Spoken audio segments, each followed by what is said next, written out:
ജീവിതത്തിൽ ശൂന്യത അനുഭവിച്ചു മടുത്തുവോ? പരിഹരിക്കുവാൻ ആകാത്ത ജീവിത ഭാരങ്ങൾ ഇറക്കി വയ്ക്കുവാൻ ഒരിടം അന്വേഷിക്കുന്ന ഒരു വ്യക്തിയാണോ താങ്കൾ? ലോകരക്ഷിതാവായ യേശു ക്രിസ്തുവിൻ്റെ ഒരു പ്രസ്താവനയിലേക്ക് നിങ്ങളുടെ ശ്രദ്ധ ഞാൻ ക്ഷണിക്കുന്നു. അധ്വാനിക്കുന്നവരും ഭാരം ചുമക്കുന്നവരുമായുള്ളവരെ എല്ലാവരും എൻ്റെ അടുക്കൽ വരുവിൻ, ഞാൻ നിങ്ങളെ ആശ്വസിപ്പിക്കാം.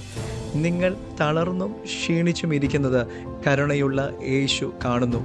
അനേകർ കണ്ടും കാണാതെയും നമ്മെ കടന്നു പോകുമ്പോൾ സ്നേഹവാനായ കർത്താവായ യേശു ക്രിസ്തുവിൻ്റെ പാദത്തിൽ ആ ഭാരം ഒന്ന് ഇറക്കി വയ്ക്കാമോ എന്ന് യേശു ആവശ്യപ്പെടുന്നു.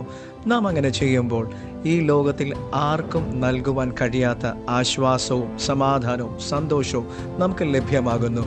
നമ്മുടെ ഭാരം അവനിൽ ഏൽപ്പിക്കുമ്പോൾ ഏത് വിഷയത്തിലാണോ നാം വേദനിക്കുന്നത്, ദൈവം അതിനെ തൻ്റെ കരസ്പർശനത്തിനാൽ പുതിയ ഒരു ഭാവത്തിലേക്ക് കൊണ്ടുവരും. God bless you.